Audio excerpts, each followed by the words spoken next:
Hello there, I'm Alyssa Olenick, scientist, exercise enthusiast, weightlifter, outdoors lover, and entrepreneur.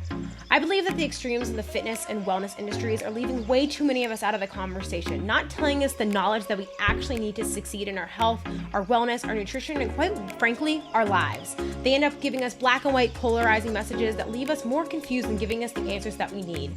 Through my 10 years of studying exercise science, metabolism, and female physiology, as well as exploring the outdoors and being a fitness athlete myself, I'm here to bring to you the conversations that need to be had in an industry that often is too far focused on extremes. So if you join me on this podcast, I truly believe that life is best lived in the messy middle. Hello there, everyone, and welcome back to another episode of the Messy Middle podcast. Today's episode is long overdue. I'm pulling up my phone so I can get the information I'm about to talk to you about. And I'm here today to talk to you about, yes, all things creatine. If you followed me on Instagram for any point in time, you know that I love talking about creatine. But you also know that whenever I bring up creatine, I get the highest volume of onslaught of questions of anything else that I talk about, maybe even more than running and lifting. And so with this being said, I think creatine is just something that people so strongly overthink in the industry. And I really want you all to check yourself going into this podcast about how many things you so willingly believe in or believed in the past when it comes to things like green supplements or collagen coffee or detoxes or all of these things. And when you think of all these supplements and all these magic fixes and magic hacks or magic supplements that we want for things, creatine is truly that. Creatine is the most widely studied, most evidence-based supplement that we have on the market, other than like taking a protein supplement to support daily protein intake. But when we're talking about like supplemental things that aren't really like a food stuff, which technically protein kind of is, creatine is it. Creatine is the most evidence-based supplement that you can take, and it literally has evidence for almost every single population. So almost every single one of you listening to this episode today, other than people who are pregnant or postpartum where research is lacking, I'm going to say mostly, unless you have some legitimate medical reason, then this is not medical advice, talk to your doctor, probably can benefit from taking creatine. So basically, let's start by just talking about some background on what the heck is creatine. So creatine basically helps us supplement creatine, which is already in our body. So we already have creatine within our muscle stores in our body, but we cannot maximize the storage of that on our own through diet. This is especially true for people who are vegetarian or don't consume a lot of meat products, where they're not able to get even more creatine in their diet, but we cannot maximize those stores without supplementing. So it's not like you can eat more meat and maximize these stores. The only way that we can do this, or, tap them out for their max capacity, is to supplement, which is where the creatine supplement comes in. So creatine improves performance by working on our phosphocreatine system, which is part of our multiple energy systems. So if you're watching this on YouTube or listening to the podcast, head over to my YouTube and watch my energy systems video to learn more about that. But it works directly on the phosphocreatine system.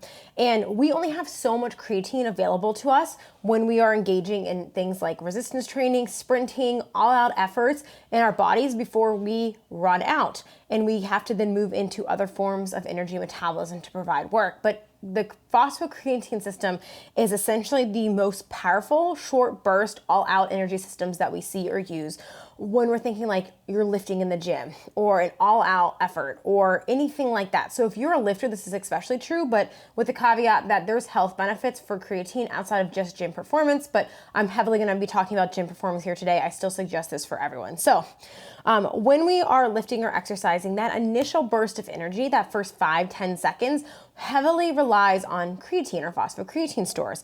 But again, like I said, we only have so much creatine in our body. And so we will run out of creatine to support energy metabolism faster unless we supplement. So we can get a few more seconds, a few more reps, a little bit more weight in the gym by supplementing it and having that little bit of extra boost. This is also recovered by our aerobic system. So we want to make sure that, again, we're not neglecting our aerobic systems, but in order to maximize or capitalize this, we want to supplement with creatine. And this is really important because it, one, lets you get more gains in the gym.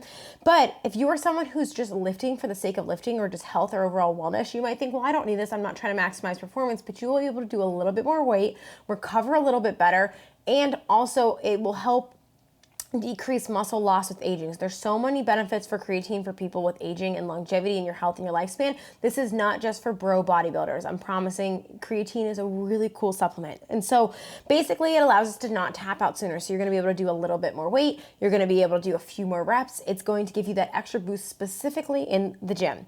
And so the biggest hesitation people have with creatine is they think that it's not safe. So is creatine safe? And there's a lot of misinformation or a lot of thought that creatine is a steroid or it is something that should be a banned substance, and it's not. Creatine is very, very safe. It is not a steroid, and it's naturally formed in the body, and it's one of the most widely researched and effective supplements on the market, like I was saying before. It's been shown to be beneficial in elderly populations, women, a wide variety of athletic populations, and the only caveat there is pregnant or postpartum women. There's just not as much data on at this time to support it, more so because it's lacking, not because it's inherently dangerous that we know of, but also a lot of supplement companies don't third-party test their supplements. Shameless plug, Legion does, and there's a lot of cross-contamination, and it's just probably not worth the risk for women who are pregnant or trying to become pregnant or breastfeeding.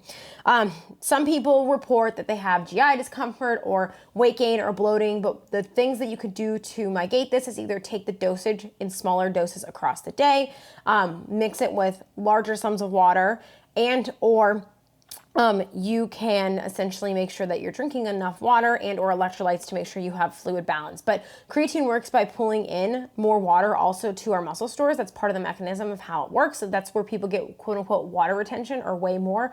You're not really bloated and fluffy. The water's in your muscle cell, but that's a positive thing. That's something that you want when you're performing in the gym. So that extra quote unquote water weight that you're getting is not fat. Obviously, I hate that I have to say that, but it also is part of the mechanism of why it works and how it works, and it's actually a good thing. So if you weigh a pound or two more because you're taking creatine, you're gonna be okay, I promise. Like, it's just water weight. But if you have GI discomfort, basically spacing it across the day and or make sure you're hydrating appropriately and or maintaining regular electrolyte and fluid balance, can be helpful too as well if you feel like those things are a little bit off when you're taking the supplement. And it's also, this is a really common misconception, is not to be confused with creatine kinase. So creatine kinase levels can be elevated in the blood. They're also a reflection of muscle damage. So people measure this in studies as measure muscle damage, but if you get blood work done at a doctor or something like that, they might say you have quote unquote elevated creatine. This can be from a negative thing, like if you have rhabdo, that's going to be elevated. Kidney issues might have elevated creatine kinase in the blood. But generally, sometimes people who either supplement and or engage in a lot of resistance training sometimes just have artificially elevated levels of creatine kinase in their blood because that is a recovery response to training and exercise. So again, talk to your doctor. Ideally, you have a doctor who understands strength training and can work with you with these things and understands your hobbies and stuff like that. This is not medical advice, but generally this is not the same thing as that, so it's not to be confused. So the biggest thing that people get really hung up on, besides thinking that it's harmful or a steroid or not useful for them, is how much, when do I take it, how do I take it, how do I do this? And so it's really simple. You want to take creatine monohydrate, not any of these other forms of creatine, not these special weird things that are coming out. There's all these different forms of creatine. Creatine monohydrate is the most widely researched and supported and understood version of creatine at this time. A few of them might be efficacious, but creatine monohydrate, you want to take creatine monohydrate, monohydrate, monohydrate, monohydrate. Yes. If your answer is what about this, the answer is yes. If it's creatine monohydrate, take it. If it's not creatine monohydrate, it's probably way more expensive than necessary, or they're telling you it has magical claims that it won't retain water and or works better. Creatine monohydrate. It doesn't matter if it's in powder. It doesn't matter if it's in a pre-mixed supplement like Legions or Charge. It doesn't matter if it's in a capsule form. You just need to take creatine monohydrate 3 to 5 grams daily, every single day. It doesn't really matter when you take it. Ideally, post-workout is potentially better. That's why creatine is in Legion's recovery supplement, but you can take it any time of the day. It's okay. You don't have to take it after your workout every single time. If you want to mix an unflavored one in your smoothie, if you want to just drink it whenever you can get it in when you can get it in. There's 2 approaches to doing this. There's the loading protocol or just taking it every day for a month. Theoretically, it does not matter. After 30 days, you're not going to notice any different. Your creatine stores will be maxed out. So some people will load for a week. So they'll take 0.3 grams per kilogram of body weight per day for about 5 to 7 days to max out their stores, and then they'll go back to that 3 to 5 grams a day and then maintain that. But if you just take it every day for a month, which is totally fine, you don't need to load it, you're gonna get the same benefit after 30 days. It's gonna be the same. So you can do either, or you don't have to load. You can just take it every day, and then after a month, it will be maximized. A question I get a lot is what happens if you stop taking it? So just like it slowly builds up, the more you use that creatine without supplementing, it will go down. If you take it irregularly, you still will have slightly elevated creatine levels, but depending on how consistent or regularly you take it versus irregular or missed days, it will deplete a little bit, but it will fill back up over time with consistent creatine use. So it's not like I can give you an exact amount that it will be versus not, but if you're taking it, it will be more than if you're not taking it. So with that being said, yes, you want to take it on rest days. Yes, you want to take it on run days. Yes, you definitely want to take it on lifting days, but you want to take it every single day, ideally. It's not perfect. If you want to save money and just take it on your lifting days or 5 days a week, you can. They won't be as maximized, but like, if that works for you, that's totally okay. I get asked that a lot. Ideally, it's daily. If you miss once, life happens. You don't have to double up. Just keep on keeping on taking it.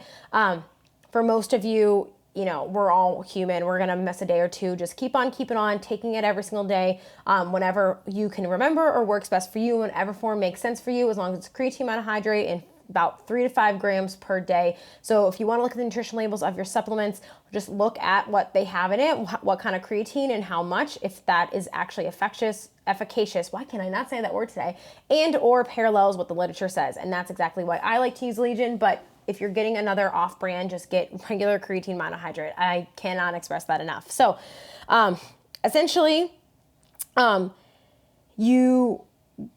going through my little post here that I have on Instagram to make sure I'm covering everything. But one of the other things I'm going to go through here is just Q&As of all the things I get asked about when it comes to creatine, since a lot of people get confused on it.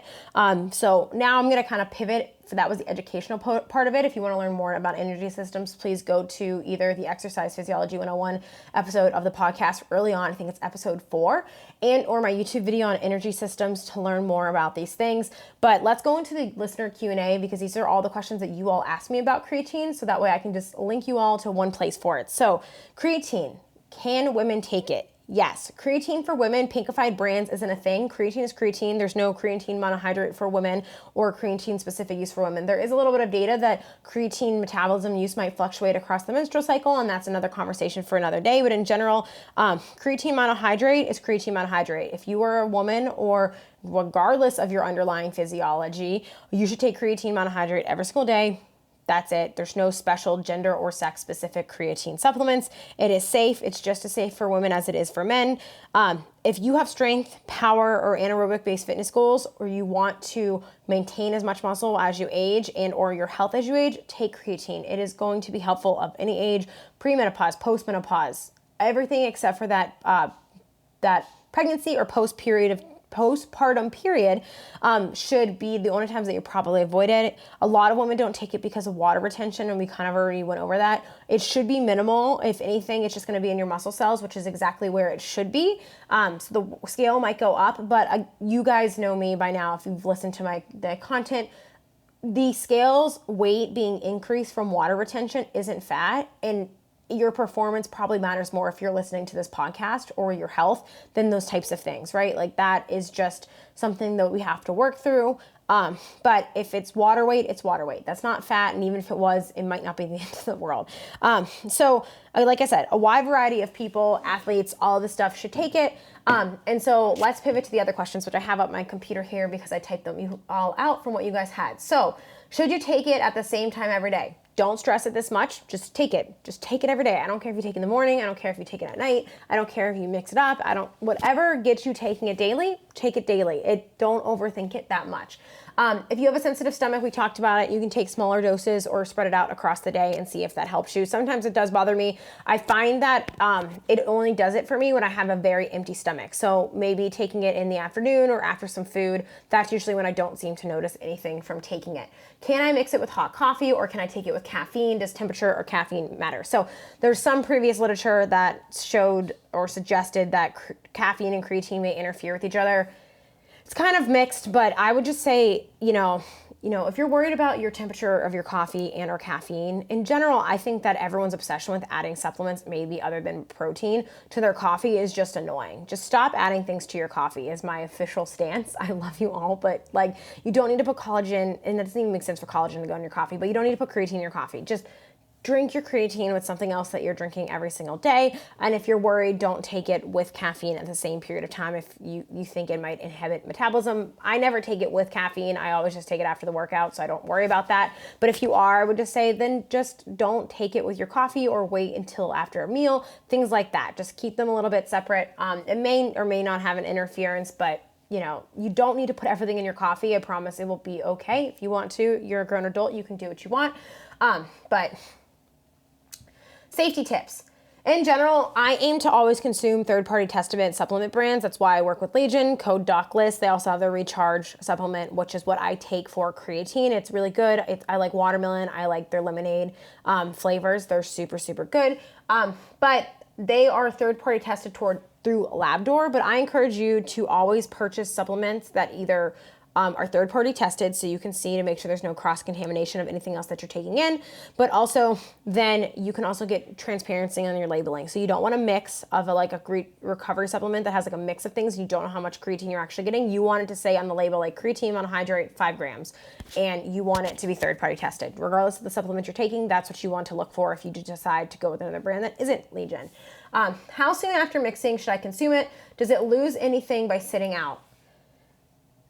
Mix it in water as soon as you're going to take it. It's just like the easiest thing that I would suggest for you all. I mean, if it's sitting there and you're sipping it over an hour, like I guess if it takes you that long to drink it, it's probably okay, but like maybe don't like pre-mix it and let it sit there for a while.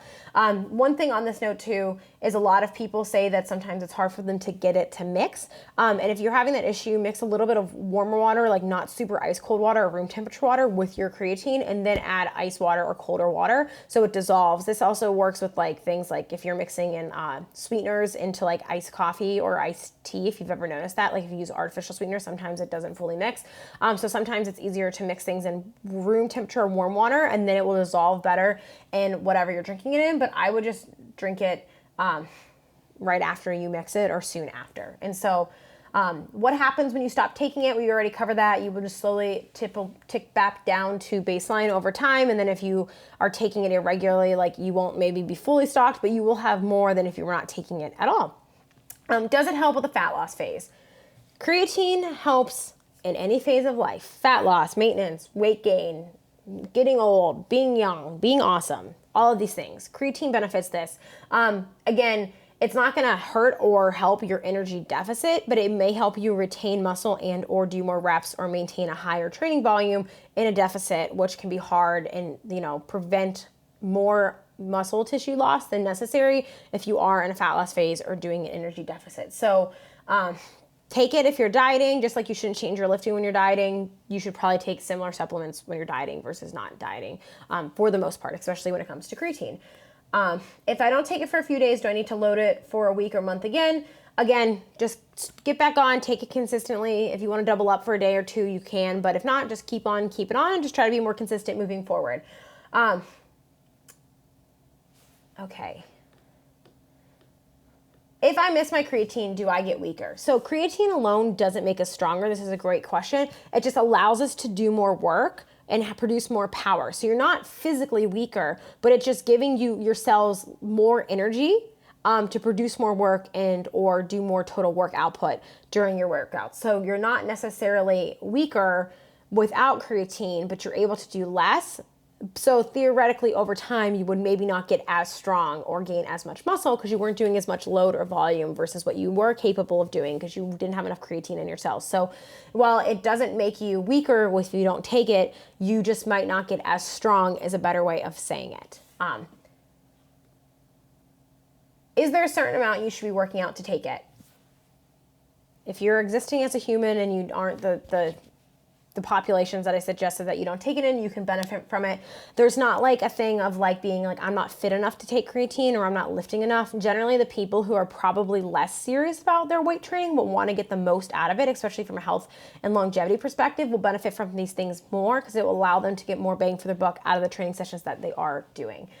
Is there a limit for how long I can take it? Creatine at this time appears to be safe for long-term use. There appears to be no negative long-term side effects of creatine use. Do you take it before or after lifts? Ideally after, but again, like I said, every day, at any time, as long as you're taking it daily, it doesn't seem to matter that much. It's the daily thing. There might be some benefit to taking it after your workout, helping with recovery, but if you miss it or you forget it, it's not the end of the world. Just take it when you can take it. My protein powder has 5 grams of creatine monohydrate in it. Do I need to take more? Nope. If your protein has it, fantastic. Legion also has a flavorless creatine that you can add to protein if you wanted to. But if you're not taking your protein daily, then maybe supplement the days between. I get confused on creatine versus pre-workout versus electrolytes. So with this being said, I do have a few posts on my website on all of these things, but essentially electrolytes are salt and or things that allow you to improve hydration status in your body. They are minerals that contribute to this, and they also do pull water into your cells and things like that. That's a good thing. Pre-workout usually is things like branched chain amino acids, which are useless if you're wondering, beta-alanine, caffeine, things like that. Some of them do have creatine in them, and if they do, again, same thing as the protein thing, just take that supplement every single day and then just supplement with creatine on the days that you're not taking it. But they all are very different things and they serve different purposes, and I'll have to make other posts on those another time. How do I drink it more enjoyably? So I personally like Legion because it tastes really good. Their watermelon and their strawberry lemonade recharge are really tasty. They're fun. They're like lemonade-y type flavors. But something like an unflavored one and from Legion or any other brand, mixing it in with other things that you're already taking, like a smoothie or your protein shake, would probably be the easiest thing to do if you just don't like the taste of it. That also might help with the GI upset potentially as well, maybe mixing it in with a smoothie or some, like I said, taking it after food and stuff like that. Does it aid in recovery? Yes, this is one of the reasons why we like to take creatine. It can help, and that's everyone's looking for recovery hacks. There you go. Creatine is a recovery hack. Can endurance athlete take creatine? Yes. One, hopefully you're lifting if you're an endurance athlete, and if you're familiar with my content, then that should be hopefully the thing that you participate in. So if you're lifting, yes, that will also help you with that strength retention, especially during heavy, hard running seasons. But we don't just use one energy system at a time when we're running, and so you may be able to benefit from using creatine on long runs or runs where you're like powering up a hill or doing speed work and you need that little extra burst that can prevent either fatigue and then early on, and or allow you to use creatine before moving into more carbohydrate dependent energy systems and pathways. So yes, you might benefit from it. Probably not as much as someone who has lifting goals will, but it doesn't hurt you to take it. And if you are lifting alongside your running, then it's a no-brainer. Will the effects of creatine only be seen if pushing performance? So yes and no, we are not always training to max effort, nor should we, but it will allow you to do more total volume. So say you're doing 3x8 back squats in the gym, and last week you did 150 pounds, but now you're loaded it with creatine, you might be able to do like 155 or 160, or maybe you're able to do 3x8, or you're able to do like 3x9 or 3x10 at that same weight. So you're just able to do more volume. So that's more of a stress or a signal, or volume drives a lot of the adaptations that we see with strength and hypertrophy. So that little bit more without it being any more fatiguing on your body is beneficial for the adaptations that you're getting from it. Do I have to take it with food? Yeah, generally taking it with carbs and protein. So that's why like taking it along a post-workout with a post-workout meal or after meal. Like we talked about the GI upset is probably beneficial as well. It's probably more optimal, but again, taking it when you can take it. Do you have to load it? Nope, you don't have to load it. We talked about that already. After you take it for 30 days, it's going to make no difference. You can load it if you really want to, but you don't have to. When loading, it says 0.3 grams per kilogram per day. Is this body weight or fat-free mass? This is body weight, but if you have a lot of adipose tissue or you are a little bit more, and overweight's technically not a PC word to say anymore, but you get what I'm saying. You could just probably do 0.3 grams per lean mass if you wanted to get a closer range for what might be more optimal for you, so you're not taking a ton of creatine. I hear it only fills your muscles with water and doesn't work after you start taking it and the water goes away. So we talked about this a little bit already. Creatine pulls water into the muscles with it, so do glucose in salt. Water in your muscles doesn't mean things don't work. This will decrease when you stop taking it, but if we develop true muscle tissue while taking it, it's not going to magically go away when we stop. So the muscle that you gain or the strength that you gain while taking it, even if you stop, aren't going to disappear. You just won't continue to get those performance benefits after you stop taking it.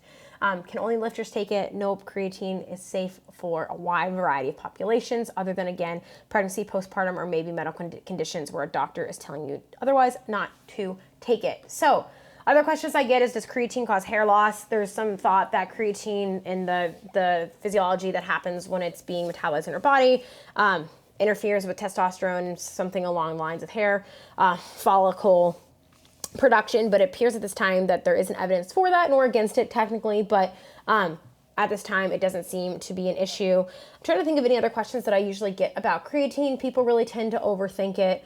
I think that covers the most of them. So with that being said, I hope that was insightful. I get so many questions on creatine all of the time, and I understand why people want to learn about these things. They're curious about it and or often dismiss their own fitness for, well, it's not serious enough for those things, and are more likely to take gimmicky fat loss things. But creatine really is going to be like that magic hack, that recovery hack, that bang for your buck, that biohack, whatever we want to call it. And so hopefully this was insightful. Hopefully you learned something.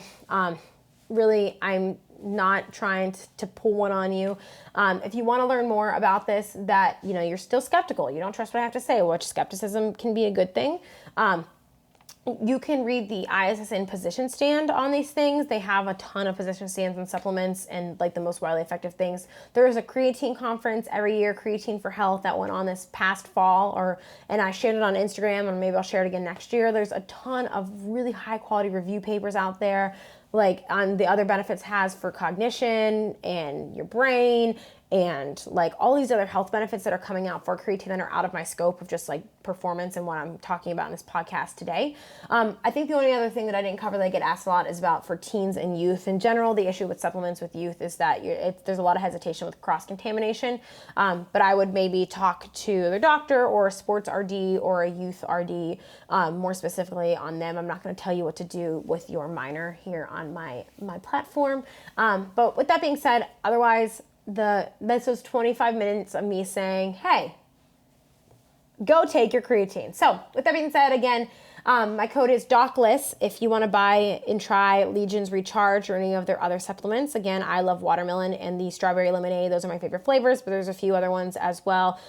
Those are just my favorite. I'm a big sucker for watermelon anything, as you guys know. And if you do feel like you are having fluid balance issues with it, I do also love Liquid IV. At this time, my code is Little is Fit. I'm trying to change my codes around as I'm officially transitioning into my Dockless Fitness brand, but that for now should work for you to also save 20% on Liquid IV. So with that being said, I would love if you shop with Legion, if you use my code, and or like and subscribe if you are listening to this podcast on Apple.